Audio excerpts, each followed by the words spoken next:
Hello everyone, welcome to Parankusham food and blogs. ఇవాళ నేను గుత్తి వంకాయ ఫ్రైని చూపించబోతున్నాను. ఇది రసంలోకి కానీ, సాంబార్లోకి కానీ, పప్పులోకి కానీ సైడ్ డిష్గా చాలా బాగుంటుంది. ఈవెన్ కారం కలిపేసుకొని వంకాయ ముక్క తినేసినా కూడా చాలా బాగుంటుంది. లేట్ చేయకుండా స్టార్ట్ చేసేద్దాం రండి.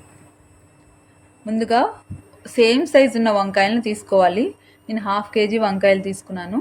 1/2 kgలో సేమ్ సైజు ఉన్న వంకాయలను ఏరి పెట్టుకున్నాను.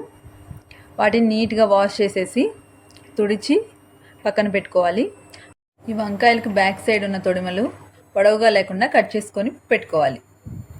ఆ తర్వాత వంకాయలోకి స్టఫింగ్ ప్రిపేర్ చేసుకుందాం రండి. ముందుగా ఒక మిక్సీ జార్ తీసుకొని 2 టేబుల్ స్పూన్ పుట్నాల పప్పు తీసుకొని వేసుకోవాలి. ఆ తర్వాత 20 grams వరకు సన్నగా తరిగిన ఎండు కొబ్బరిని తీసుకోవాలి. తర్వాత 3 టేబుల్ స్పూన్స్ ఆఫ్ కారం వేసుకోవాలి. కారం వేసుకున్న తర్వాత 1/2 స్పూన్ జీలకర్ర, 5 వెల్లుల్లిపాయ రెమ్మలు వేసుకోవాలి. వేసుకున్న తర్వాత మన టేస్ట్కి సరిపడా సాల్ట్ అందులో వేసేసుకోవాలి. వేసుకున్న తర్వాత మూత పెట్టుకొని గ్రైండ్ చేసేసుకొని పౌడర్ని పక్కన పెట్టేసుకోవాలి. మనం వాష్ చేసి పెట్టుకున్న వంకాయల్ని చూపిస్తున్న విధంగా 4 partsగా కట్ చేసుకోవాలి. కట్ చేసుకొని లోపల పుచ్చులు లేకుండా చెక్ చేసుకొని మనం ప్రిపేర్ చేసి పెట్టుకున్న కారం ఉంది కదా, దాన్ని వంకాయలోకి స్టఫ్ చేసేసుకోవాలి. 4 partsకి కూడా స్టఫ్ చేసుకోవాలి. స్టఫ్ చేసేసుకున్న తర్వాత నేను చూపిస్తున్నట్లుగా 2 చేతులతోటి వంకాయని అలా అనేసుకోవాలి. ఇలా అనుకుంటే వంకాయలో స్టఫింగ్ వంకాయ ముక్కలకు బాగా పడుతుంది అండ్ ఎక్సెస్ కారం ఉంటే అందులో పడిపోతుంది. ఆ తర్వాత ప్యాన్ పెట్టుకొని ఆయిల్ వేసుకొని మనం స్టఫ్ చేసుకున్న వంకాయల్ని 1 by 1 అందులో వేసేసుకోవాలి. ఆయిల్ హీట్ అవ్వాల్సిన అవసరం లేదు.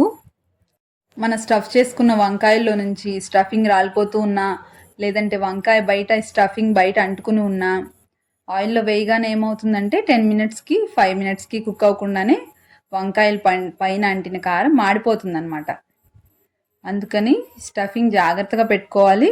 అండ్ నేను ఇందా చూపించిన విధంగా 2 చేతులతో అలా అనేసుకుంటే ఏమవుతుందంటే స్టఫింగ్ కరెక్ట్గా ఉంటుందన్నమాట. అండ్ వంకాయలు కుక్ అయ్యేంత వరకు మాడిపోకుండా ఉంటుంది.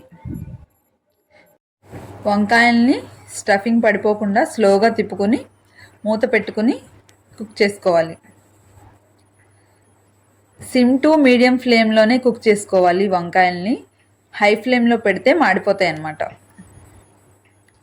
మధ్య మధ్యలో మూత తీసి తిప్పుకొని కలుపుతూ కుక్ చేసుకోవాలి మాడిపోకుండా. యాక్చువల్గా ఈ రెసిపీని గుత్తి వంకాయ ఫ్రై అనటం కన్నా కూడా గుత్తి వంకాయ కారం అంటారనమాట.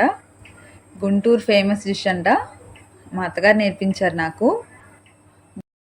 ఈ వంకాయలు కుక్ అవటానికి మినిమం 20 minutes పైనే టైం పడుతుంది. సిమ్లో పెట్టుకొని కుక్ చేసుకోవాలి. వంకాయలు ఇలా వడిలిపోయినట్లుగా అయిపోతే అప్పుడు పర్ఫెక్ట్గా కుక్ అయినట్టు అనమాట. అప్పుడు ఈ స్టేజ్లో ఉన్నప్పుడు మనం స్టఫ్ చేసుకోగా మిగిలిపోయిన కారం ఉంది కదా, అది వేసేసుకొని స్లోగా కలుపుకోవాలి. మనం వేసుకున్న కారం ముక్కలకు పట్టేలాగా కలిపేసుకోవాలి. కలిపేసుకొని మూత పెట్టుకొని 1 minute సిమ్లో కుక్ చేసుకుంటే అయిపోతుంది. అంతే, ఎంతో సింపుల్ అండ్ టేస్టీ అయిన గుత్తి వంకాయ ఫ్రై రెడీ అయిపోతుంది. సైడ్ డిష్ చాలా అంటే చాలా బాగుంటుంది. ఒక్కసారి తిన్నారంటే ఎవ్రీ టైం ఇలాగే చేసుకుంటారు. తప్పకుండా ట్రై చేయండి. వీడియో నచ్చితే లైక్ చేసి రెసిపీ ఎలా ఉందో కామెంట్ చేయడం మర్చిపోకండి.